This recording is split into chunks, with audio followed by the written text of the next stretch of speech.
What's going on, Internet? The Black Hokage, aka TBH, and to be honest, I'd like to welcome you back to my show, Hokage Thots, the show where ain't no hoes, but we do think out loud here on Apple Podcasts, Spotify, or whatever you choose to listen to this show. Today in which I'm recording is August 15th, 2020. And I saw a lot of you asking me to give an update on how the diet's been going, at least on the YouTube version, because that's the only way I can get comments. On the YouTube version, a lot of y'all were asking me how, give updates on what's going on, because I'm currently on the carnivore diet that Ace put me on to. Make sure to follow Ace. He does a podcast about gaming and working out. Gamerflex Podcast is the name of it. I repeat, Gamerflex Podcast. He put me onto the carnivore diet. As of right now, I am down 15 pounds in 2 weeks. I think the weight loss is going to slow down a little bit. I mean, it has slowed down. But every day I wake up and I feel like I don't feel like I do. I look thinner in my waist. So for me, it's not going to be more so about straight fat loss.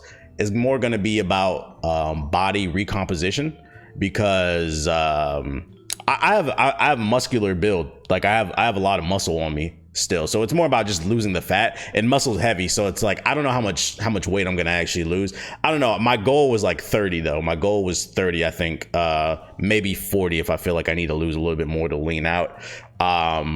But yeah, we'll see. Body, I can say this much: I'm probably on track to maybe lose 2 to 3 pounds a week now, a normal pace. But every day I wake up, I feel like I look thinner. I can see the difference in my body. I woke up this morning, I was like, okay. I was I'm not gonna lie, a lot of aunties, y'all thought I was fucking aunties. You thought I was fucking aunties now? Wait till I'm in my final form, my Frieza final form, the golden form. You know how Frieza pulled up with her arms out, with his hit. I don't know. He's a he, right? I don't know. Blue hair Twitter, don't get me mad at me. But Frieza, you know. Frieza, you remember how he pulled up with the gold in his arms out? Goku, I have a new form. We're aunties, I'm going to fuck you all. You thought I was fucking aunties now. Wait till I hit my final form. We're gonna be fucking all the aunties, bro. All of them. If your auntie come to the cookout, she gonna give me that throat. Anyways, like I said, down 15 pounds in 2 weeks. Feeling good. I have more energy. The first week that I did it, it was really rough because it's a no carb, no sugar diet, and I think I was having sugar withdrawals, but I don't have any more of that. And maybe 4 days ago, I had the epiphany. I was sitting there editing video, and I was yo, I feel really good. I feel like I'm 21 again. I feel like I'm 18 again, back from probably 15 to about 23. That's when I was in my peak shape, when I had abs and I was shredded. Because for those of you that are first time listeners, I've been an athlete majority of my life. I've been in shape more in my life than not, but I fell off the bike because of injuries and shit like that, and now I'm getting back on it. I feel like I'm finally breaking my plateau, and I'm not gonna lie, the old me is about to meet the new me when we get right, bro. The old me, my shirt used to be off all the time, all the hoes and shit, bro. I'm probably about to start streaming with my shirt off. Anyways, I'm telling you, bro, you niggas not gonna be able to tell me shit, bro. Fucking, it's just a good confidence boost to wake up and look in the mirror and like what you see. There's nothing wrong with that. That was something I was trying to convey to somebody in my stream the other night too. Because he was complaining that online stores don't have anything bigger than a 2XL, and I was asking, I was I'm not trying to be an ass. I've never been that big. The biggest I've ever been is an XL. But I was asking, I was why do you think it's cool to be a 3XL or bigger or something like that? Bro, lose some weight just for your health, not to be an asshole or nothing, but you just feel good. I'm not gonna lie, I woke up this morning and I felt good. I liked what I saw in the mirror. It's I'm not where I want to be, but I can see the difference in my body, and I'm okay. And you're probably not going to be able to see the weight loss on the video version because I don't really have any form-fitting clothes. I have an XL shirt on and it's really loose on me. I mean, maybe that's a way that you can tell it's getting loose on me. And another reason you're probably not going to be able to see any weight loss because my head is big as shit. I can lose all the weight in the world. You're not going to be able to see it because my head big as hell. So anyways, yeah, you just feel good. It's a good confidence booster. Fucking mad aunties. Let me finish my fucking intro, yo. We 5 minutes into this shit. I didn't even finish the damn intro. Anyways, if you're interested in the diet that I am currently doing, it's called the carnivore diet. There is a guideline for my diet because a lot of people kept asking what I was doing. So I put it on my FAQ. A lot of people on my stream were asking in the stream chat. So I put it on my FAQ. There is a link to my FAQ in the description box below if you're watching the video version. If you're listening to the audio version, the video version drops at youtube.com/theblack-Hokage. Just check the description box. There will be a link to my FAQ. It's always the top link, and it has a link to all my sponsors, my diet plan, frequently asked questions, stuff like that. Every time somebody new looks at it, they'll be like, yo, this is actually really smart that you did that. But like, no, I know. Fucking look at the FAQ. My diet plan's on there. Now, before we get into the show, know that you should rate this show 5 stars on Apple Podcasts. Why? Because it helps move my show up the algorithm, which helps bring in new listeners. If you want to financially support the show, you want to take your support even further, you can donate whatever amount you see fit, whether it's $1, $5, $10, $100, $1 million. You can donate to my Cash App at $theblack-Hokage 08. It would be much appreciated. Once again, that is $theblack-Hokage 08. It will be to the side of me where the where the topics are or whatever, if you need to spell it out, or it's in the description box of the video version. All right, now before we get into the meat and potatoes of things, got a quick few updates on some news stories. I know, like, when I took questions on Twitter, some of you guys were asking me to talk about what's that shit called? The Apple and Fortnite. I didn't put that on the show notes because I was going to save that for the GI podcast. I do a gaming specific podcast. I talk about gaming here a little bit, but we go really in detail with like industry stuff on the Gaming Illuminati podcast. So make sure to follow that on Spotify and Apple. Let me get this with this water. My mouth is dry already. But one thing I did want to bring up, this is just a quick bite, so for those unaware, Avatar: The Last Airbender, in my opinion, my humble opinion, just my opinion, hear me out, Avatar: The Last Airbender is the greatest cartoon ever created. If you haven't watched it, shut the fuck up. Nobody cares about your opinion. The Sijon Ba Sing say. Anyways, shout out to Toph, she's the GOAT. They are creating a live action version on Netflix. It will be a Netflix original. And they're pumping some money into this. I'm not gonna lie, when they first announced this, I was like, I feel like certain things should remain the way they are. If it's a cartoon, just let it be a cartoon. If it's an anime, just let it be a damn anime. I don't really see the point in doing those type of things, but they wanted to do a live action, so we got to respect what Netflix and the creator signed on board for it. So I thought maybe it would be all right. But the creators of the Avatar: Last Airbender have actually stepped down from consulting Netflix on the live adaptation because they due to creative differences, and now fans are unhappy with the shit. I don't have some crazy hot take about it, but like, I'll say this much: I don't think a live action show should have been made of this, but because the creators were on board with it and they were consulting and making sure things were going correctly and were accurate, I was thinking maybe it'll be decent if they pump some money into it. Now the creators are not there. I'm not even gonna hold my breath. Just putting it out there.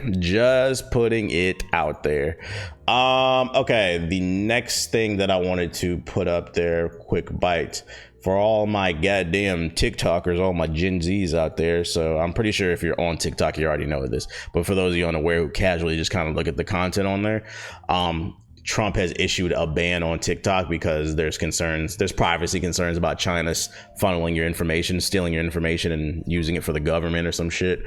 Originally, Trump gave a 45-day deadline, but it's been extended into 90 days. So 90 days, TikTok they have 90 days to get their act together, whatever that means. Currently, there are rumors that Microsoft is in talks with purchasing TikTok and running its American operations and basically helping it cleaning up the app. And then there's also rumors that Twitter is in contention for purchasing TikTok as well. So within 90 days, we're going to find out whether or not this platform is going to be sent to the shadow realm. It's going to be snapped like Thanos. And if anything that you can get out of this whole situation, I think this is why it's important, if you're trying to be a content creator, to build your platforms as many places as possible. Don't be a TikTok creator. Don't be a YouTuber. You've never heard me identify as a YouTuber. You've never heard me identify as a streamer. Anything anything that I personally believe I can put my mind to, I'm going to do it. So like, yeah, I'm on TikTok, I'm on YouTube, I'm on Twitch, I'm on Instagram, I'm on Twitter. Be everywhere so that something gets taken down, you have something else, as well as build your own platforms as you can. Something like this, like a podcast or whatever. So just be aware of it. It's going to be interesting to see. It sucks that this happened because I swear to God, literally the day before Trump announced that he was trying to ban TikTok, I made up my mind. I was like, all right, I'm about to start being more aggressive with TikTok because it is actually a really good place to grow. The homie, Tatted Poodle, fucking, she literally grew like 15,000 followers like in the last week or whatever. Yesterday, literally 2 days ago, she had 10,000 followers, and then I looked at her account and she was at like 25,000 like a day later. I was like, what the fuck? She's like booming right now. And then the homie Evil Hiccup, she's a Twitch streamer. Both of them, they don't do that great on Twitch. Like, I'm not trying to be disrespectful, we're just being honest here. They don't do that great in terms of numbers on Twitch, but like even Evil Hiccup, like she averages maybe like 50 to 100 viewers on Twitch, but then on TikTok she has over 400,000 followers. Like, so like, don't get, what I'm trying to say is don't get caught up in trying to be a YouTuber or trying to be a Twitch streamer. If you really are a content creator, because everybody loves to throw that word around, try creating content everywhere and get it in where you fit in. Basically, it just sucks to see that this shit might get taken down because I just made up my mind I was going to start being more aggressive with my content strategy on TikTok. I wanted to do like voiceovers of pet videos and stuff like that, and I uploaded one and it did pretty decent. And I know if I get more aggressive with it and start uploading at least a couple times a week, I can start growing an audience there and, you know, funneling them into other places. But I don't know, we'll see. Hopefully it doesn't get taken down because Instagram Reels fucking sucks, yo. It fucking sucks. Have y'all seen that shit? Instagram Reels, literally the interface is literally the exact same as fucking what's that shit, as TikTok. The difference is the algorithm on Instagram is trash. I've pressed not interested like a million times and I still get recommended videos that I'm not interested in, versus TikTok. I'm not gonna lie to y'all, there's been nights where like I've literally spent like 2 hours on the For You page just scrolling up because it was recommending me so many videos that I was genuinely interested in. Funny ass skits, bitches twerking, shaking titties,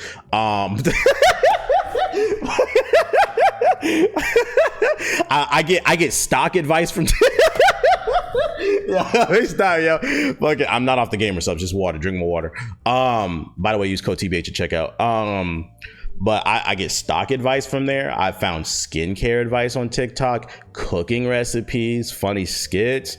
Bitches do be shaking they titties and they do be shaking ass. Like, it's a good mix of content. I'm not gonna lie, bro. Like, people be clowning TikTok, and I always tell people, like, I had that same mentality, that same kind of boomer mentality, until I actually gave it a chance and I realized how to use the interface. And like, my advice, if you've never used it before, is to, there's a video that you're not interested in, like you didn't like the video, hold down the screen and it'll pop up this menu and you click not interested. And then if you don't, and then also you can click the arrow and you can specifically tell it not interested in this user's content or not interested in the sound that they use. So if you start tailoring your algorithm, give it about a couple of days, you're going to start getting recommended stuff that you really like and you're going to get addicted to it. I'm not gonna lie, it's actually one of my favorite platforms. It's just a shame that China's stealing all my information.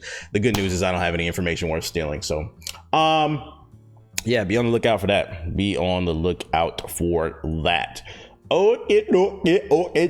And last but not least, I know you guys really like when I recommend YouTube channels or like streams to you guys on the podcast. I don't have a new channel to recommend to you, but a piece of content that I will recommend to keep your eye out. Y'all know I'm a Marvel movie head. I don't really pay attention to a lot of other stuff other than like action movies. I'm not gonna lie, I'm pretty shallow when it comes to that stuff. But one movie you should keep your eye on if you have not heard of it. It's a shame it only has 1 million views. This trailer came out August 6th and it only has 1 million views. I thought it would have had more. The name of the movie is Judas and the Black Messiah. It's being directed by Ryan Coogler, the same guy who did the Black Panther movie, from the Marvel Black Panther movie, and it stars dude from Get Out. He was also in the Black Panther movie. It stars 2 dudes from Get Out. The dude who was actually under the spell of the white woman that was, and then the actual main character. I be forgetting the names. I apologize. And it's actually hilarious because Ryan Coogler went from directing Black Panther to a movie about the Black Panthers. But yeah, Judas and the Black Messiah, it's about Fred Hampton, one of the leaders of the Black Panthers, one of my favorite organizations, and his murder and how the police murdered him. I mean, obviously this is a Hollywood adaptation, so some things are going to be sensationalized and shit. But like, if you have not seen this trailer, search Judah and the Messiah on YouTube. This trailer was fucking fire. Like, this is looking like an Oscar worthy type shit right here, bro. And if you on your Black Power shit, you should really pay attention to this movie. I'm actually excited about it. I'm like, they got my money. I never thought I would see a movie from Hollywood about the Black Panthers, and how the government tried to take them down. The government waged war.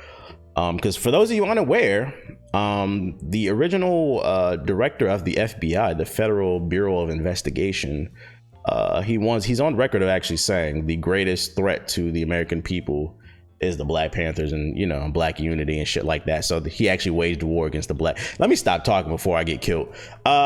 Keep your eye on this movie. This shit looks fucking fire. Once again, it is called Judas and the Black Messiah. We need to get them views up on this trailer, bro. Another reason I'm actually excited about this is because it's a movie about Fred Hampton. I never thought I would see a movie about Fred Hampton. I just hope it's accurate, but it's being done by Ryan Coogler. So he a nigga from Oakland. So, and that's where the Black Panthers come from. So that's one of their strongholds were. But it's about to be lit. It's about to be fucking lit. Anyways, that's the quick bites I got for you after the intro. Instead of throwing this at the end, I might as well throw this at the beginning too. Content that I have been absorbing. Music. I don't talk about music a lot here. I'm not gonna lie, I've kind of fallen off music as I've gotten older. It's hard to pay attention to shit. But every once in a while, I hop in the browse section of Spotify. I've been listening to Dave East just dropped a new project, Karma 3. He's got a song on there with Benny the Butcher. Shout out to Griselda. Dave East and Benny the Butcher, we might need a project. That shit, the beat is hard. The fucking lyrics, the whole project is cool. But like, that was my favorite song on there so far with Benny the Butcher. So definitely listen to Dave East Karma 3 if you like, you know, rappity rap ass rap. And then a pick most people probably wouldn't think I would recommend. But one thing, I guess it's like my guilty pleasure. I've been listening to Flo Milli a little bit. I found out about her randomly on Twitter. And then I realized a lot of her music is very popular on TikTok. A lot of the white girls be dancing to this shit. I just didn't know the name of the artist because they don't be crediting people. But lucky I randomly. So I'm giving her flowers. It's a new female artist. Her name is Flo Milli. I think she's from Alabama, Mobile, because she talks about it in her music all the damn time. She has an album out. It's called Ho, Why Is You Here? It's basically music for bad bitches. These niggas weak. Like, the shit is just catchy. I just like her flow. It's not gonna be for everybody, but she just be talking that shit on the beat. She's got a nice flow. I think that's what I like about her most. She got a nice flow. She's dope. So shout out to Flo Milli. The name of her album is Ho, Why Is You Here, which is whatever. And then shout out to that wet ass pussy. Anyways, let's get into the gaming section of the podcast. First and foremost, what I want to talk about, nothing is specific in terms of news. I'm saving that for the Gaming Illuminati podcast. But one thing that I wanted to talk about, I actually got this idea from the last GI podcast. So on the last GI podcast, if you missed it, we talked about what top 5 games that define the generation of the PS4, Xbox One. So basically what 2014 to now 2020, because right now at this point the only major release coming is Cyberpunk, I think, and Cyberpunk you can count as like a next gen game because it is coming to PS5 and it is coming to Xbox Series X as well as PC. So we define what our favorite games of the generation were and why, and it got me thinking. I was like, well, for my podcast I was like, maybe I should do something a little bit more specific.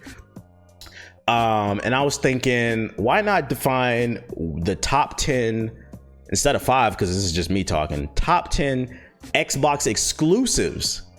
What were the top 10 Xbox One X exclusives for the generation? Maybe, I don't know, and when the video version drops, leave it in the comment section below. Maybe you guys want to see me do a PS4 version, but right now I thought it would be fun to do an Xbox version because it'd be a little bit more challenging for me.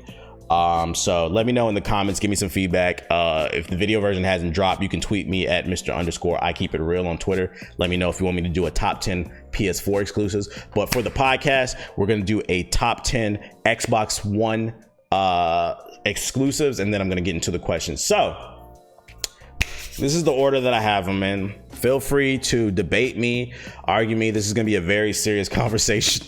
Let me go ahead and get a swig of this water real quick here. All right. So my number 10 Xbox One exclusive was Sleep Mode. Sleep Mode is probably one of the best games on the Xbox One X, Xbox One, whatever one that you had. Mainly because the Xbox doesn't have any games. So it helped relieve the pain, I guess you could say. A lot of times, like, I would just look at my Xbox and it would just be getting dustier and dustier and dustier. Sometimes I would put a drink on it, or I would use it to keep the door open, especially when I was I actually used my Xbox One X to keep the door open when I was moving to Florida. When we were moving in, I had to keep the door open so I can get the packages in, I can get my boxes in that I was moving from DC to Florida. So we kept the door open with the Xbox One X, and it was really powerful, very heavy, very sturdy. But sleep mode in specific, when you get depressed and you realize you don't have any games, I think sleep mode helps you, just turn it off. Just turn it off.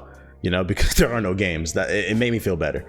My number 9 pick for the Xbox One exclusives would go to entering your Wi-Fi password.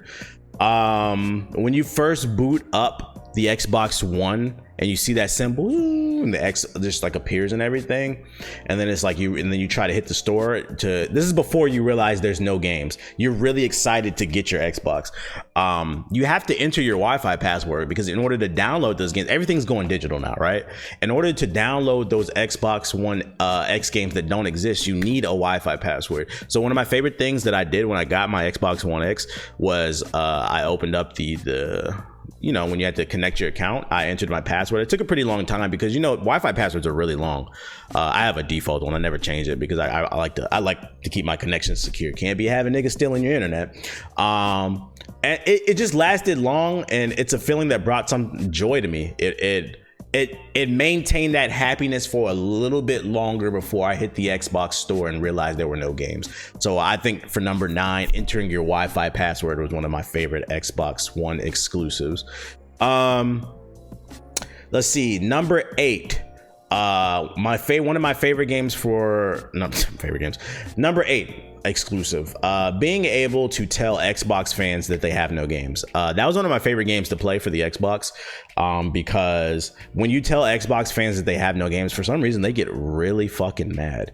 Like right now, like when this podcast drops, someone's gonna probably write a whole paragraph before they even listen to my list about how I'm an asshole, or I'm a jerk, and like I play multiplats, or I play DLC, or I play with myself or something like that. But telling Xbox fans that they have no games is one of my favorite games to play. It just incites anger and fury, and they call you I've been called a PS4 fanboy, I've been called a PC fanboy, I've been called a Switch fanboy.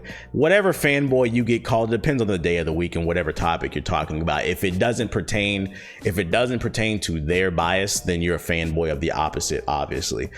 You just can't fairly criticize things. So one of my favorite things to do, one of my favorite games to play, is to tell Xbox fans that they have no games. And I think the irony of it all is they always get so fucking mad. They write whole novels about how they do have games, and like I sit there and I read some of the novels. I don't read the whole thing because I'm not gonna read your whole paragraph, you bitch ass nigga.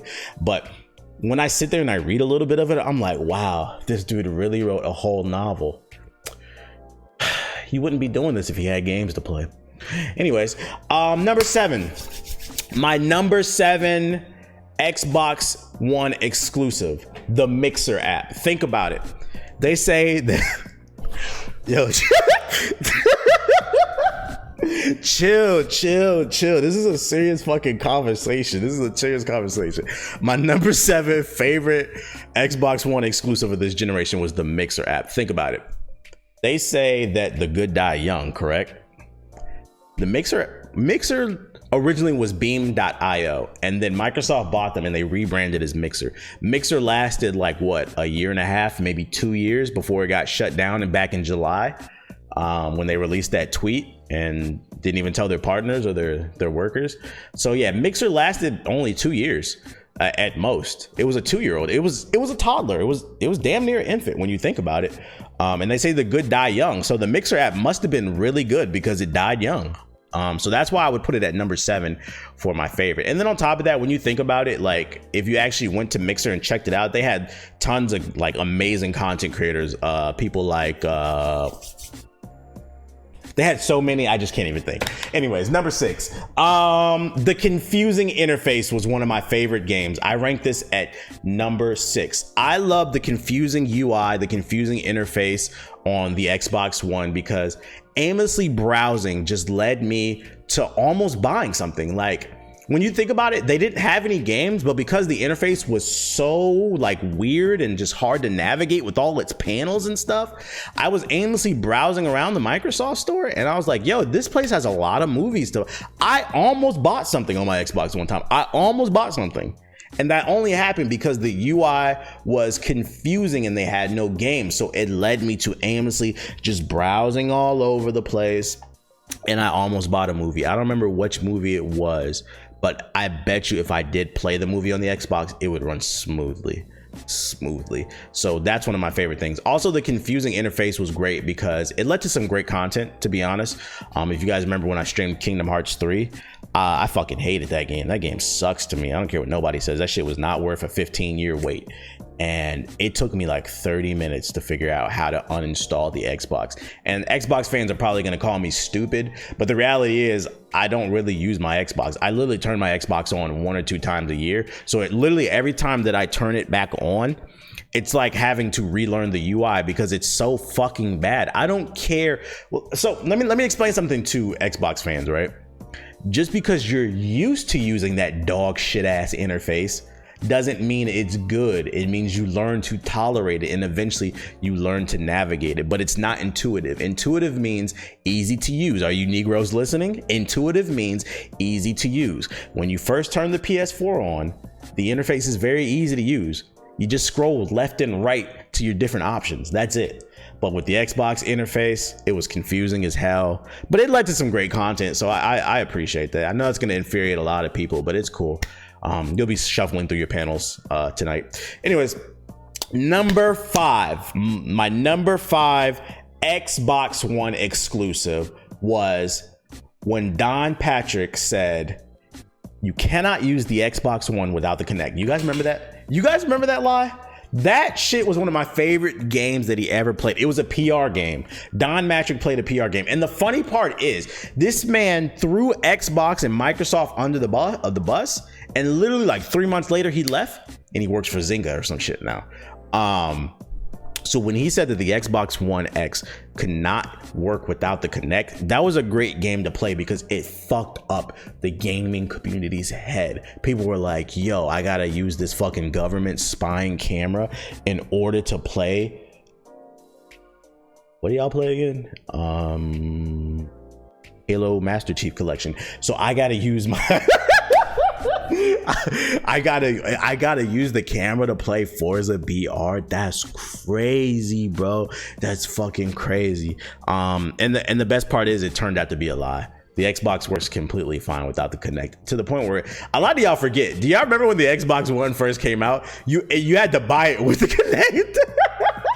They actually sold that dream. This thing straight up lied. That was a great game to play. It was like Joker levels of mind fucked. It fucked the community up. And the inner troll in Joker and me love Don Patrick for that shit. Now they sell the Xbox without the Kinect. I think most of you probably forgot the Kinect even existed until I just brought it up. So I thought that was a great game to play on the Xbox. Number 4, my number 4 Xbox exclusive, the YouTube app. The YouTube app on the Xbox One X is smooth. It's easy to log into. It's actually easier to navigate than the actual traditional Xbox UI. You can watch 4K on your Xbox. You can watch my videos. Some of you are probably watching this podcast from your Xbox YouTube app. But my favorite thing about why this is one of my favorite games on the Xbox One, stick with me here, is with the YouTube app on the Xbox One, you were able to go on YouTube and search videos. And that means you were able to watch scalebound footage from the YouTube app on the Xbox One. Now, Scalebound never came out, but thanks to the YouTube app, you're able to watch old Scalebound footage from E3 on your Xbox One, Xbox One X, put it in full screen. Stick with me. You put the old scale-bound footage in full screen, and then you turn your controller on and you act like you're playing it. Who says scale-bound didn't come out? That's all. And that honestly, that wouldn't be possible without the YouTube app when you think about it. So that's why I say the YouTube app is actually top 5 when it comes to Xbox One X games, because it allows you to watch scale-bound footage on YouTube from your Xbox, and then you can act like you're playing it. All right, number 3. Number 3, the Xbox Elite Controller 2. I actually have it right here. So the Xbox Elite Controller 2 is very nice. So as you can see, it doesn't run off batteries, so that makes it worth $200. There's also buttons that you can like press in the background. I took them off because I thought they were annoying, but extra buttons that you can program. One of my favorite things about the Xbox Elite Controller is that you can take the thumbsticks off. Oh shit. Oh, goddamn. You can take the thumbsticks off right there. So if you don't want to play with thumbsticks, you can do that. A lot of times when I'm gaming, like I'll accidentally like slide my finger on the side of it and it pops it off, boop, and then the joystick just goes rolling under my desk, and you know, because it's black and it's hard to see, good luck finding it. And then also you could take the D-pad off. So if you're tired of taking the D, you can take that off. The buttons are really responsive. And I feel like a $200 controller is very important when you have no games. I think it's very important for Microsoft to, like, I commend them for what they did. Like, they realized that they had no games, and instead of allocating their resources towards software, they built more hardware for no software to play with, when you think about it. And I think that's a smart business move. When you actually think about it, this controller is the Xbox Elite Controller 2 is essential for navigating the YouTube app and pretending to play scalebound footage. So very underrated, very underrated. Now, this might sound like I'm contradicting myself. I don't know if I have it on my desk. I think I do. Actually, here we go. It sounds like I'm contradicting myself, but my number 2 Xbox exclusive game is the original Xbox controller, the Xbox One controller. The reason I put this slightly above the Elite controller is because it's a similar thing, but the thumbsticks don't pop off. The thumbsticks don't pop off. I understand that was supposed to be a cool feature, but like, if you like it, cool. Personally, it wasn't me. It comes down to personal preference. One of the main reasons, though, that I say this is superior to the Xbox Elite controller is when you're thinking about not playing any games, you can think about how this controller still runs on batteries. As you can see, I have my Amazon rechargeable batteries in the back. It's a lot of times where you're playing games, you're deep into the game, you're having a lot of fun, and then the thing pops up, oh, your batteries are about to die, and it's like, damn, I paid $500 for this next gen console and it still runs on batteries. And I think that's a great game that Microsoft like play with people. They fuck people's heads up and they're like, you know, you think it's a next gen, but nope, it runs on batteries. So that's a cool game that I think they played with the consumer. So yeah, I would put this slightly above the Xbox Elite controller, because the Xbox Elite controller does not run on batteries. If the Xbox Elite controller ran on batteries, this might be one of the best games on the Xbox One X. Now, we've been having a pretty serious, let me get a swig of this water. We've been having a pretty serious conversation. A lot of you probably would think that I would say Netflix or Hulu was one of my favorite games on the Xbox One X of this generation. Nah, we gave that to the YouTube app in terms of like media. You could put Hulu and Netflix in there with like the YouTube app, but YouTube in specific, because you can watch scalebound footage on YouTube. The reality is my number one favorite Xbox One exclusive goes to the Xbox Live price increase.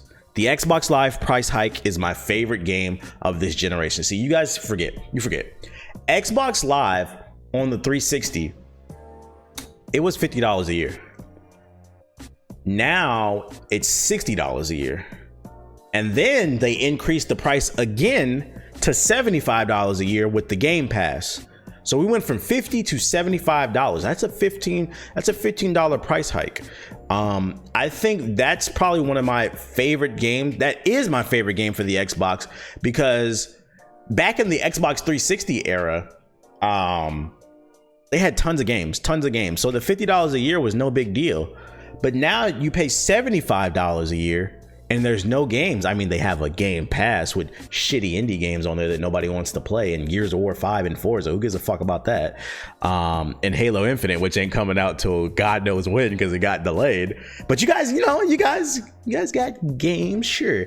I think it's genius of Microsoft to make the Game Pass and the Xbox Live $75, because when you think about it, it fucks you up in the head. It's like the ultimate mind game.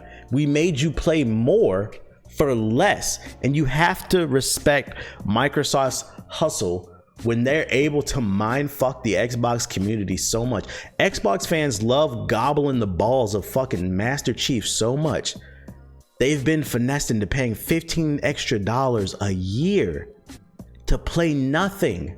You're watching my podcast right now, mad, heated. Your blood's boiling because you know I'm speaking the truth. Oh yeah, and 2K, because y'all niggas play 2K on Xbox, my bad. That shit is crazy. And that's why it's one of my favorite games. It is my favorite game on the Xbox One. The Xbox Live price hike. Think about that shit. That's next level mind fuckery. So let's do a quick recap on what the list looks like. So my top 10 favorite Xbox One exclusives. Recap. Number 10, sleep mode. Number 9, entering your Wi-Fi password. Number 8, telling Xbox fans they have no games. Number 7, the Mixer app. Number 6, the confusing interface or UI. Number 5, can't use the Xbox without the Kinect. Number 4, the YouTube app. Number 3, the Xbox Elite Controller 2. Number 2, the original Xbox One controller. And number 1, the Xbox Live price hike. I hope you guys found this conversation informative, fun, different. I had a lot of fun with it. It's not a lot of times that I get to have like serious conversations like this with you guys, but hopefully you guys enjoyed it. You know, I remember one time my girl walked into Sephora, so I was forced to go too. She was over there smelling and trying on everything they had to offer, and I started lingering. I managed to stumble upon their small section they had for men. I was checking out their cologne, but I had no idea what to get, and nobody was there to help me, so I said, F it. They lost a potential customer. Lucky for me, there's something like Hawthorne that's come along to simplify the hygiene experience for men. Hawthorne offers a wide array of products ranging from colognes to facial scrubs to lotions and more. Recently, I started using their hand cream, and oh my god, my hands are pretty rough because I never really wore gloves while weightlifting, but Hawthorne's hand cream does a great job of softening my hands, and now my girl want to hold hands all damn day. My favorite thing about Hawthorne is how their products are selected. Simply fill out their 2-minute quiz on their website, and based off your answers, they'll suggest the best products for your needs. I also love the fact that their cologne comes in a set of 2, one scent for work and another for play. I feel like you get more value compared to buying one overpriced bottle of cologne. The best part is Hawthorne is totally risk-free. They provide free shipping and free returns if you didn't enjoy your experience. And since Hawthorne is a sponsor of the show, be sure to head on over to hawthorne.co, and that's Hawthorne with an E, and use my promo code Hokage at checkout to get 10% off your first purchase. That's hawthorne.co, and use code Hokage at checkout to get 10% off your first purchase at hawthorne.co. Remember, code Hokage. It amazes me that this COVID thing is still an issue in America. If you're cooped up inside all day like me and you have more free time than ever, this is the best time to learn something new. That's why today's sponsor is Skillshare. Skillshare is an online learning community with thousands of inspiring classes for creative and curious people. Explore new skills, deepen existing passions, and get lost in creativity. Skillshare offers high quality classes on everything from photography, cooking, editing, self-improvement, and more. Currently, I'm taking a class called How to Share Ideas That Inspire Action by Simon. I view myself as a leader, and in order to be a great leader, you must always improve your communication skills to inspire your peers. I also have another class on my radar called Pricing Your Work by Peggy Dean. It gives more insight on how to better sell yourself when doing freelance work so you don't get underpaid. These classes are an example of how Skillshare adds value to my life. The mind is a tool, and you wouldn't cut any food in your kitchen with a dull knife, correct? So why not sharpen the tool that is your mind? The best part is Skillshare has classes to fit your schedule and skill level. Members get unlimited access to thousands of inspiring classes with hands-on projects from a community of millions, and you can explore your creativity and get 2 free months of premium membership at Skillshare.com/Hokage. That's a 2 whole months of unlimited access to thousands of classes for free Get started and join today by heading on over to Skillshare.com/Hokage. That's 2 free months of unlimited access to thousands of classes at Skillshare.com/Hokage. But anyways, let's move on in this podcast. We're gonna move on to the question section of the podcast. Hold up, let me take a sip of this water. So, before we get into the questions, quick disclaimer, because I swear I be forgetting to say this stuff. Whatever, if we get into like talking about like personal and like life stuff, whatever I'm about to say, these are just my personal opinions. My word is not law. People ask me questions and I try to answer them to the best of my ability, but you don't have to listen to me. My word is not law. I'm not Jesus. I'm not the all-seeing eye. You can do whatever the fuck you want. All right. That being said, if you would like to submit a question, make sure to follow me on Twitter at Mr_I_Keep_It_Real. Whenever I'm about to drop a new episode, I always put out a tweet. Hey, I'm working on show notes. If you guys have any questions or topic suggestions, please reply to this tweet. So follow me on Twitter at Mr_I_Keep_It_Real. First question comes from Ass Move, and he says, what are some new hobbies or activities you're curious to start, to try, and why? So some new hobbies I want to get into, fishing, because I'm old. Nah, dead ass though. There's a lake like down the, actually, I don't know if I should tell y'all niggas there's a lake.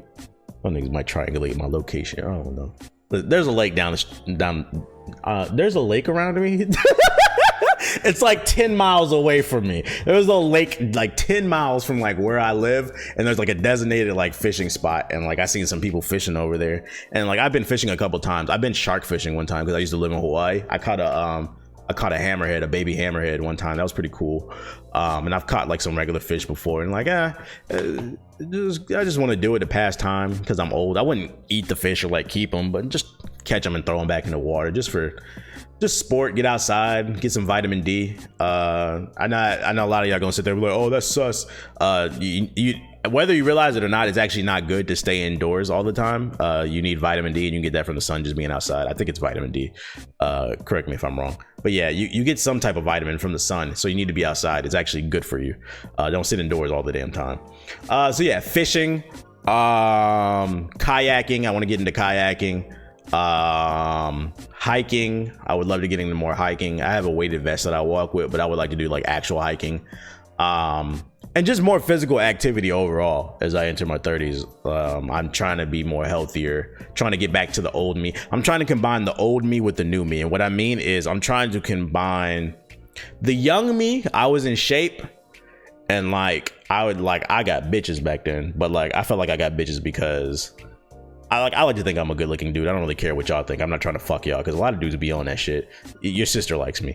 I think I'm a good looking dude, and I was shredded. I was in really good shape. I had abs and all that stuff. But like I was a fucking prick. I was an asshole. Like you couldn't tell me fucking shit back then. I mean that just kind of comes with like you think you're young and you're invincible and shit like that. So if I can combine like the young body that I had with like kind of the mind frame that I'm in right now, and it's continuing to develop the more mature version of me, that's where I'm trying to meet. I'm trying to meet myself in the middle, if that makes sense. That's kind of weird to say, but I'm trying to meet myself in the middle. I'm trying to bring back the physical, because the only thing that I admire about my old self compared to now is like I was very disciplined. And when it came to physical activity, and somewhere along the lines as I got older, I lost that discipline. It was a lot of times where like we would go out and people would be eating cake and shit, and I'd be like, no, I'm good, I don't want no cake. Like I kind of lost that discipline, and I'm slowly but surely getting back to that. So I want to extract that piece from my youth and inject it into the current wisdom that I'm acquiring on a daily basis, because you should never stop growing and learning, and just trying to become a better person as a whole, trying to reach my final form, I guess. So yeah, more physical activity overall. That's mainly the thing that I want to like. I always tell people like being a content creator is cool, like you make good money and shit, but like find that balance. Like sitting in the house all day is not the wave. A lot of your favorite content creators are depressed and lonely. I'm not one of them, but I shouldn't laugh at that. But that's not the point. Yeah, a lot of them are like depressed and lonely is because they just sit at the computer and they edit and they record videos all fucking day. And it's like, I feel good whenever I go out for a walk with like my weighted vest, and like we have like a nice park. Actually, I don't have a park near me. There's like a park like 20 miles away that I drive to. How about that? When I go for walks, and it just feels good to be outside and reconnect with like nature on some hippy dippy shit. I'm trying to get into more physical stuff while still maintaining my nerdy side. I'm trying to find balance, basically trying to find balance again.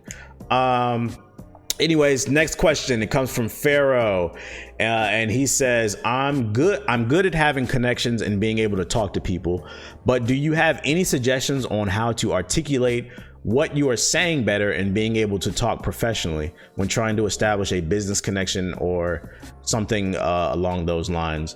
All right, so please don't take this the wrong way. I'm not trying to be an ass, but you kind of answered your own question. I hate to break it to you. Let's read the question back again. You said, I'm good at having connections and being able to talk to people. And then you say, are there any suggestions on how to articulate yourself better? You can't be good at talking to people and making connections if you can't articulate yourself. Like, I hate to break it to you. You kind of answered your own question, so you just need to talk to more people. Yeah, that question didn't make sense to me. All I can say is you need to. Lil Wayne said the key to success is constant repetition. Just keep doing it over and over. Talk to different types of people. If anything, you know what you should do? If I can give some real advice on how to articulate yourself better, interact with more intelligent people. Interact with more people who are more successful than you. A lot of times people get intimidated by people who are more successful than them, and but the reality is, if you want to make money, you gotta stand next to it. I always say, like, to like Heaven, she's very smart and she's very good in corporate America, makes a lot of money, and I always say to her, like, I appreciate when she speaks to me, she doesn't dumb her vocabulary down, because that's a bias a lot of white people have. I forgot where I read it, but a lot of white people dumb their vocabulary down when they're around black people because they assume we don't understand it. Not even like on anyways, that's beside the point. Like, I always tell her, like, I appreciate that you speak to me the way that you speak to everybody else, because there are times where I don't understand what she says, and instead of choosing to be intimidated by it or put down by it, I just ask her what it means, and then my vocabulary expands. And that's why they always say that, you know, to expand on the ideology of show me your friends and I'll show you your future, or you're judged by the company you keep. That's kind of what it means. You have to surround yourself by people, because intelligence is all relevant, right? Somebody can be really smart, they can be a rocket scientist, but they can't get no bitches. You're not very socially adept. There's different types of intelligence. So if you feel like you're very good at math, but you're weak in every other place, you need to surround yourself with people who are, I don't know, good at articulating themselves. Or, you know, like I talk to Siggy a lot of times about like stocks and stuff, because he's way more smarter than me when it comes to it. You need to surround yourself with people who specialize in all different types of things. I kind of look at friendship at these days like business. Like, okay, like I can keep it cordial with certain people, but like, in order for you to be in my circle, you have to add something to my life. You have to specialize in something. Each one of my friends specializes in something, and I can learn something from them and add it to myself and make it work for me. So you need to surround yourself with people that you can do that with, and that can only come with accepting the fact that you maybe don't know as much. Quit trying to do shit willy-nilly and accept mentorship. That's what I always talk about, mentorship. Anyways, hopefully that helped. The next question comes from Shadow Boss, and he says, have you heard of Parsec? It allows your friends to connect your computer and simulate couch co-op. A wired connection is suggested, however. I have to play with it more, even if it seems like the device connecting to blah, blah, blah. Yes, I have heard of Parsec. The reason I accepted your question is, fun fact, I don't know if I'm supposed to talk about this, but oh well, fuck it. I don't think I'll get in trouble. Last month, I dropped videos for Assassin's Creed Valhalla and Watch Dogs 3, Watch Dogs Legion. I got to play those games early. If you haven't seen those videos, go look on my YouTube channel, youtube.com/theblack-hokage. I shared my first impressions on Assassin's Creed Valhalla and Watch Dogs Legions. I got to play both games for 3 hours, so I did a total of 6+ hours, a little bit longer, playing between those two games. It was a whole day worth of fucking work. Me taking notes, playing the game, taking notes, asking the developers questions and shit like that. And fun fact, we use Parsec. I had never heard of it before that, but you know, exchanging information through emails, setting the things up. I can't give you guys the whole game plan. I had to download Parsec, and they invited me into like a private, you know, event server thing. And fun fact, the way I played Assassin's Creed Valhalla, because the way usually it works with these preview events is like, normally Ubisoft would like fly me out to either New York or they would fly me out to LA and they would have an event where they rent out a whole venue. They have all free food, but you could network with other content creators. You get to play the game early and record it. But we used Parsec. They invited us to like a private server or whatever. And I got to, they were playing Assassin's, basically I got to take control of the Ubisoft computers. I got to play Assassin's Creed Valhalla from sitting in my house. And I hope more companies do this if they want to continue for people to preview their games and give feedback. Parsec was really dope. So I streamed Assassin's Creed Valhalla from the Ubisoft computer to my computer. And it was actually really, as well as Watch Dogs. And it was actually really dope because I was actually genuinely surprised. There was no latency. Granted, it only works as good as your internet connection. I have gigabit internet. I got CenturyLink gigabit internet. And like they were thoroughly impressed by my internet. I was like, I pay good money for my shit. I don't live nowhere where it's not good internet. And it worked really well. So if I actually get, the reason I even took this question is I was like, I hope that that more companies do preview events via Parsec and allow people to remotely record gameplay and preview their games. That's how I got to play an early build of Assassin's Creed Valhalla as well as Watch Dogs Legions. Go check out my videos. Anyways, and by the way, like you said, it simulates couch co-op as well. So like you can like, it's kind of like the Discord, or like you can show like your Netflix to everybody in the Discord. What's the name? So like if there's a single player game, if there's a game with co-op, and there's no online co-op, you can have your friend connect to your Parsec account and like it'll simulate like he's there basically through the internet. So check out Parsec, it's pretty dope. Anyways, next question. It comes from Links, and before I gotta take, my mouth is dry. It comes from Links, and he says, if you start a YouTube channel and you start doing affiliate marketing for things that you genuinely use and would recommend, should I wait and become bigger, or just wait, or just say fuck it and start now because the information is out there and I don't want to regret later on? This is super opinionated. I feel like it would look really weird if you're a new content creator and like your very first video, your very second, your very third, fourth, fifth, like you already have like affiliate marketing. By the way, if you like the product that I was talking today, you should use my link. Like, I feel like you should just be focused on the content. I always tell people like you shouldn't even be worried about making money in terms of content creation until you hit maybe 10,000 subscribers on YouTube, at least like 100 to 200 viewers concurrent on Twitch. And like, I'm gonna be honest, that's like a super low ball. Like you really won't start making money on YouTube until you have like 250,000 subscribers, and you got to have consistent views, because it's contrary to what people think. It has nothing to do with fucking your subscriber count or your thumbs up. It's about views. Like, subscribers are great because it brings in an instant amount of views, but they still have to watch the content. If you have dead subscribers, you're not going to make any money. The reality is only a tenth of your audience will buy something that you recommend. It doesn't matter how fucking great your videos are. Statistically speaking, only a tenth of your audience will actually buy what you recommend, whether it's a piece of tech through affiliate marketing or your actual merch. So let's say you average,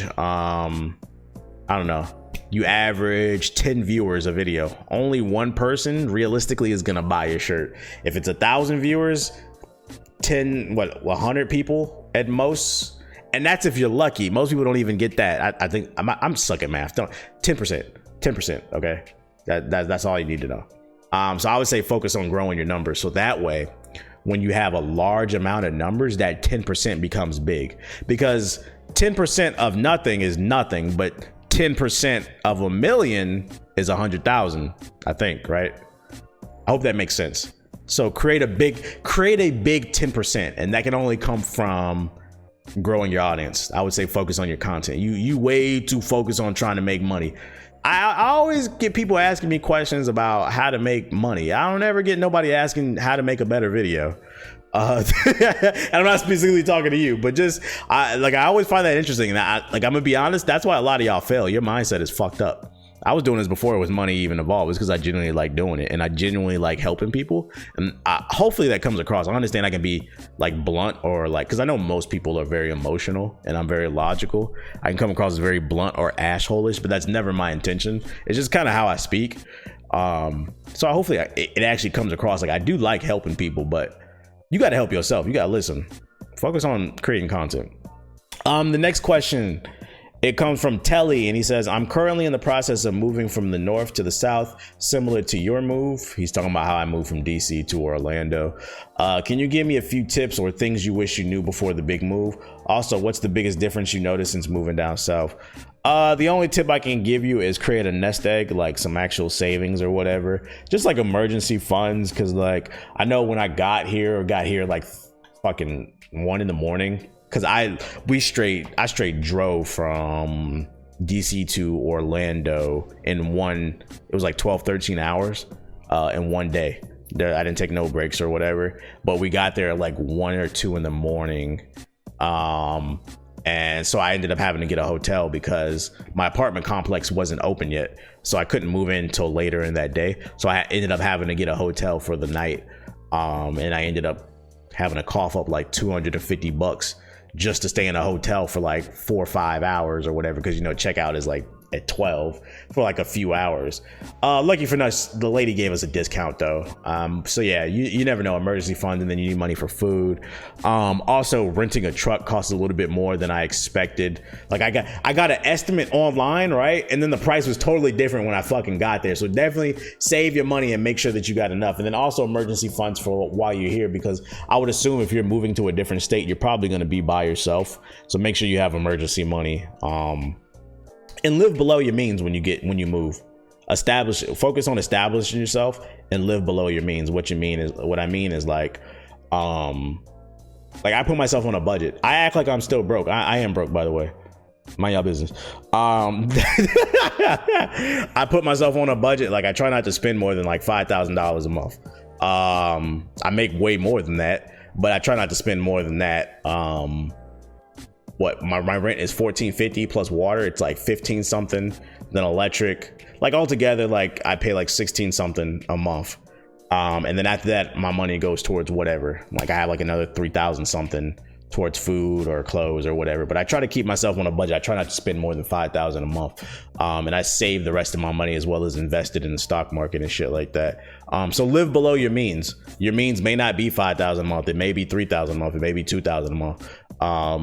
But like the point I'm trying to make is just because you have X amount of money coming in doesn't mean you need to spend it all the fucking time. If you can tuck away $200 a month, you should, or invest it or whatever. So I always encourage people to live below your means, delayed gratifications.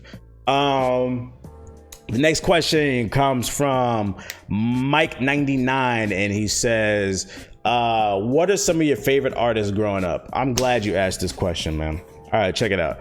So this question was pretty broad when he said favorite artist growing up. I'm not 100% sure what art form you're talking about. So this was kind of left for me to interpret. So Mike99, my favorite artist growing up, I'll give you 5. My top 5 artists growing up. Number 1, Vanessa Blue. Vanessa Blue, she's an actor. Just great charisma on camera. She looked great on camera. Did a lot of interesting scenes. I think she did a lot to push the culture forward, especially for Black people on camera. So shout out to Vanessa Blue. My next favorite person would be Carmen Hayes, another Black actor. Great presence on camera. A lot of charisma, a lot of energy, enthusiasm, a lot. Vanessa and Carmen both had a lot of enthusiasm for their jobs. And like they have a lot of content. Like Carmen has a lot of content out there. Carmen Hayes has a lot of content out there. So that's another reason. Consistency. Like I respect that. So that would be my number 2. My number 3 would be Ava Devine. Young Ava Devine.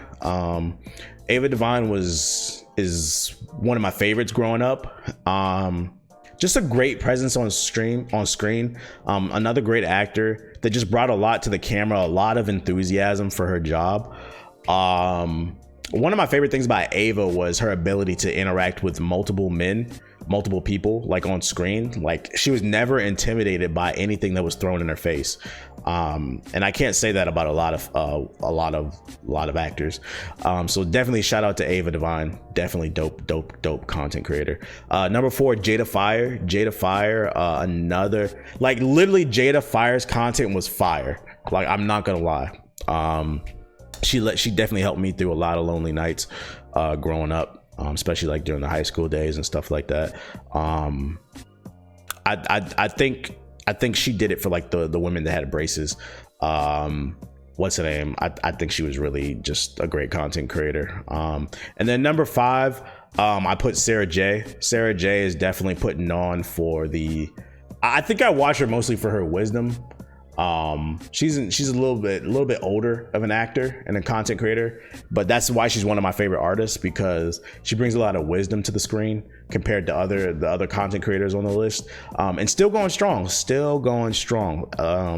I see her trending on Twitter all the time. I don't know why, because I don't keep up with the content these days. But I have to say that like Sarah J definitely deserves the respect that she gets, because not only has she put in the work, she has all the qualities of the other people that I listed: enthusiastic, charismatic, a lot of content that you can watch. But I think what makes her different from everybody else is the wisdom.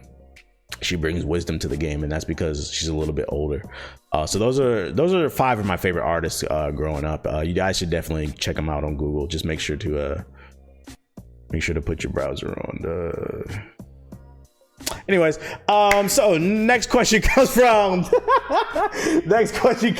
Astro, and he says, "What are your thoughts on the WAP controversy?" I don't know. I honestly don't know what controversy you're talking about. There's controversy behind wet ass pussy. Wet ass pussy has made the world go round since the beginning of time. So I don't know what the controversy behind wet ass pussy is. I like saying wet ass pussy. Call me Hokage. I'm the Hokage now because I'm slaying the wet ass pussy. The only controversy I saw was, I think I saw a clip of Ben Shapiro, which, for those of you unaware, he's a conservative commentator. He basically sits on camera and says black people need to work harder. Everybody needs to be married, and liberals are snowflakes. He's one of those people. I saw a clip of Ben Shapiro crying. It was actually pretty fucking funny. If you have not seen it, go on Twitter, on YouTube, and search Ben Shapiro reads WAP lyrics, and he reads out the lyrics, and it's so fucking funny hearing it from a fucking unseasoned white man, bruh. There's some whores in the house. There's some whores in the house. There's some whores in the house. There's some whores in the the way he fucking reads it, and then he reads the rest of the lyrics, and he was so fucking butthurt, bruh. That shit was funny to me. It didn't make me mad. I'm like, look at this loser. If anything, all that clip did was make me think. I'm like, yo, this dude has such a problem with wet pussy. He must like dry pussy. Your sex life must be lame as hell. I mean, he looks like he has whack ass sex. He looks like he just, bitch, just lay on your back. like dog, come on, dog. What the fuck was that? I don't know, man. Fuck Ben Shapiro. What's the controversy? If you don't like the song, don't fucking listen to it. It's not for your demographic. Whatever. None of my business. The next question comes from Zakari, and he said, Sony and Microsoft should make online free to play. What do you think? So he's saying he thinks it should be free to play. What do I think? Would I like it to be free to play? Yeah, like the consumer in me, sure, why not?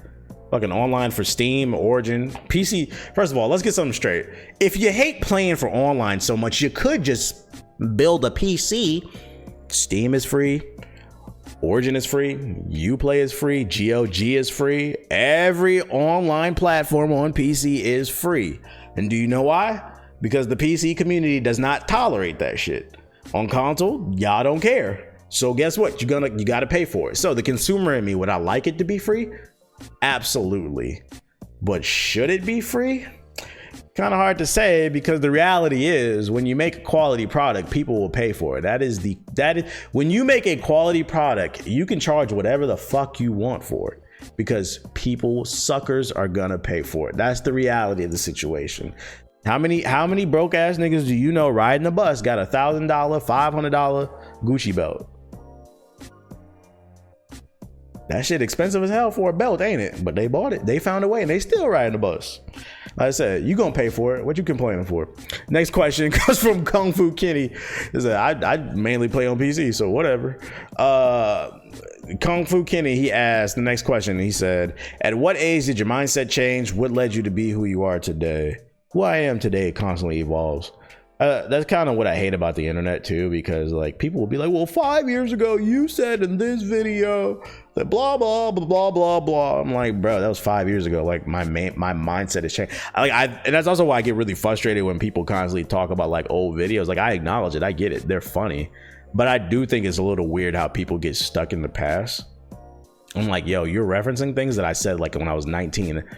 I hate to break it to y'all, but I am 30 years old now.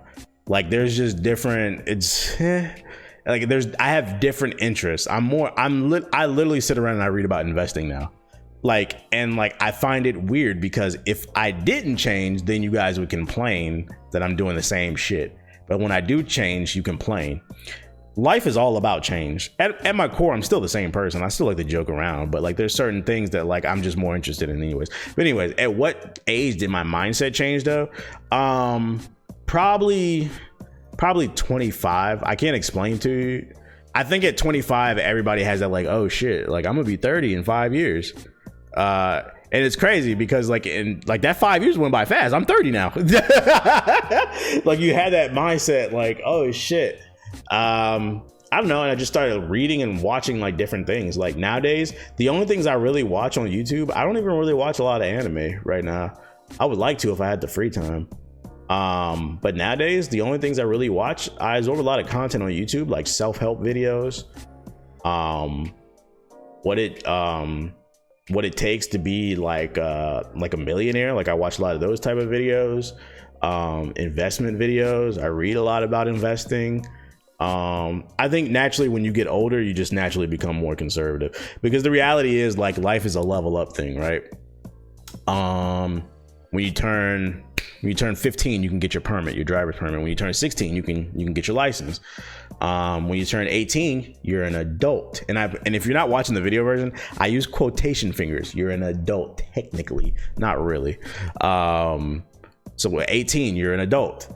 At 21, you can legally drink in America, at least. And then after 21, there's what? Like, your whole life is a level up thing, and then once you hit 21, it's just kind of like you're on cruise control. So it's like at 25, it's like, oh shit, let me get my shit together. Let me start thinking about other things. How can I level up in other ways, like in my actual life? So I think at 25, like, I can't explain it to you, like a light just turned on for me. Like, yo, I need to switch up and try something different. Hang around different types of people. Doesn't mean you sold out. It means you're trying to better yourself. What's wrong with bettering yourself? You cannot better yourself hanging around Pookie and Tay Tay. Sorry, doesn't work. It doesn't. I'm not coming at you, Kenny. Like, I'm specifically talking to people who act like that. Like, I hate to break it to you. I'm not saying you can't become rich hanging around a bunch of broke people. It does happen, especially with like rappers, I guess, or like if you're an athlete. But those are the exception. The reality is the rule applies to most of the population. So you might as well follow by the rules. You are not, most of you're not a fucking athlete that can run a 4-1 or whatever, or dunk a basketball or shoot threes at a crazy rate. You're gonna have to work like the rest of us. So stop using, a lot of times people use the exception as if it were the rule. Kevin Durant is the exception. He's like 7 feet tall. He can shoot from anywhere on the fucking court. That's an exception. Most people are not going to be able to do that. He's just special. He's different. He's different. So you got to figure out where you get it in, where you can fit it in. And the best way is like, you're going to have to work. You're going to have to learn. You're going to have to surround yourself by different people. You cannot hang around people that are not trying to do anything with their life and expect for you to do anything with your life, because fucking they're gonna influence you. And I'd rather be influenced by people that are doing something positive. I don't care what nobody says. If you hang around people all the fucking time, like, you're gonna end up talking like them, like not exactly like them, but you might steal a joke or like a certain slang word or something like that. And over time that shit compounds, and next thing you know, you're the next Pookie, you're the next Tay Tay. You're the next generation Pookie. Don't hang around. You can't hang around Pookies. You're gonna hang around the Keiths. Fucking so I don't know. Just hanging around different people in my age, I guess. And last but not least, Question comes from, you mentioned in your stream recently the best way to be a man, you mean, or something along that lines, is to avoid instant gratification. And what are some of the ways to avoid instant gratification?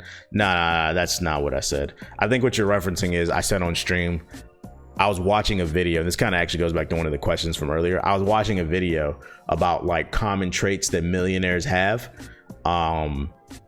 And one of the most common traits that like all millionaires have is delayed gratification. And what that means is they don't stop to smell the flowers. And I feel like when people hear that, they take that too literal. Like, you don't ever celebrate? No. It's not that. I think when you have delaying instant gratification is meaning like, don't prolong your gratification. Like a lot of time, and I've been doing this my entire life, like whether I was aware of it or not, I guess because I had a male figure around in my life. It's like, you got to put in the work. Just because you got to win, just because you won the battle does not mean you won the war. It's too many people in the world that just be trying to win the battle, and I'm always trying to win the war. And what that means is, in a sense, that like, let's say you accomplish something that you're really proud of, right? You can celebrate for today, but tomorrow it's back to work. And when you do celebrate, don't celebrate too hard. Don't be out till fucking 6 a.m, because then you're not gonna be able to put in work till tomorrow. You can celebrate, just don't celebrate too hard. And that's what I think it means for delayed. I have to do something extraordinary for me to get excited about shit. Like what J. Cole said, your old highs become your new lows. That's real shit. Like, once you start accomplishing stuff, like, certain things don't do anything for you. So it's like, stop trying to celebrate anything. I think the best example is what's his name? I lost my train of thought. The best example I can think of is like rappers. Just to like break it down in like easy way. How many rappers have you seen? Everywhere, every year there's a new rapper, right? There's several. And most of them never make it past 2 or 3 years in their career. And the reason being is because a lot of times, every year a new rapper comes out, they have a hot song that blows up on YouTube or it blows up on TikTok. Everybody's listening to it. And what does that rapper do? Because he didn't surround himself with business-minded people. He usually goes on a tour where he does an interview with everybody. Like, an example I can give is fucking like that rapper, what's his name? Saw Baby? Remember Saw Baby from a couple years ago? He sang that song, hit him with the stick, let it hit, or some shit like that. I don't even remember the damn lyrics, but you know what I'm talking about. Oh, pull up with the stick, let it hit. You remember him? That was literally like 2 years ago, bro.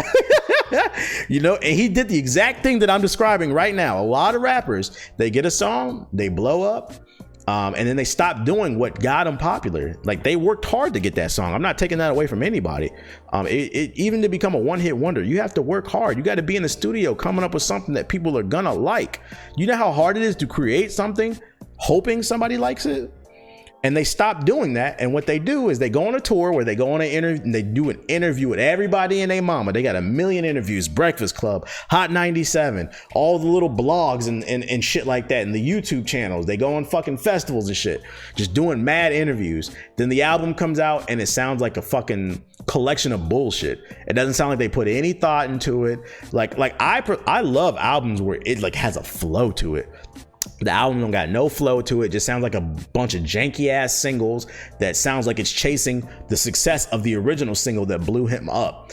And like, they stopped doing what got them popular. So it's like, you have to delay that no, you got to be in the studio. Like Lil Wayne was right. You got to be in the stew. You got to come up with mad songs, fucking make 200-300 songs, and then pick 10 of the best. But too many people don't do that. And then the number 2 thing that people who become millionaires, they have is there's instant gratification, and then there's focus. From a lot of videos that I watch, intense focus. I am a very focused person, but I think I can become more focused. I think I can become more better. But yeah, that instant gratification shit, a lot of people be thinking that I mean, I've heard it. I've literally been VidCon 2016. I was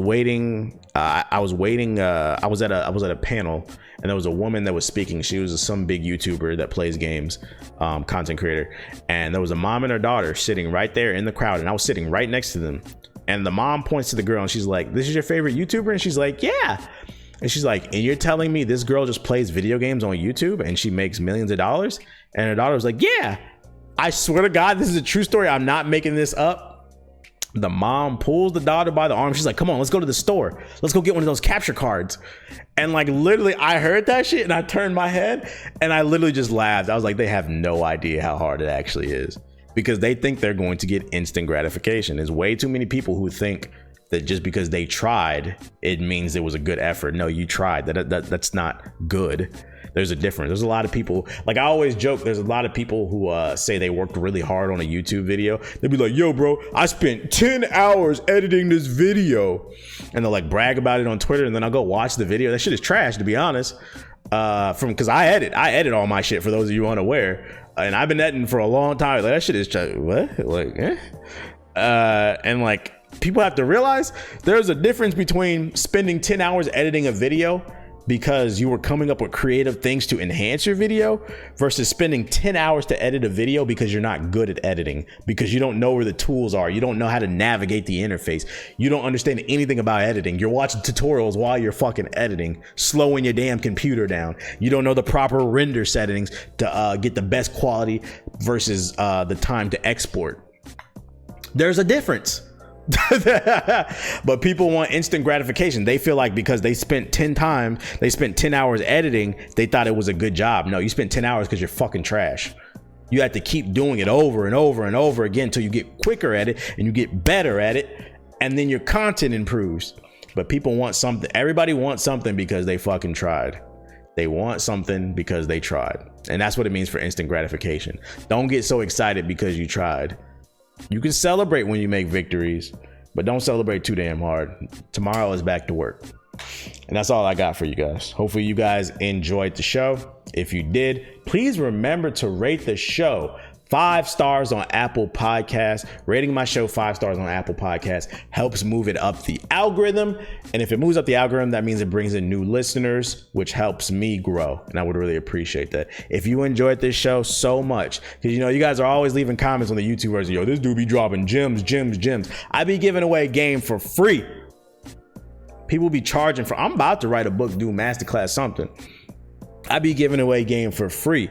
If you love the content so much, send a brother a donation. Appreciate it. It can be $1, $5, $10, $1 million. It doesn't matter. Financially support your boy. And you can send your donations over to my Cash App. My Cash App is $ the Black Hokage 08. Once again, that's $ the Black Hokage 08 for the Cash App. Other than that, that's all I got on my show notes. I will see you guys on the next episode of Hokage Thots.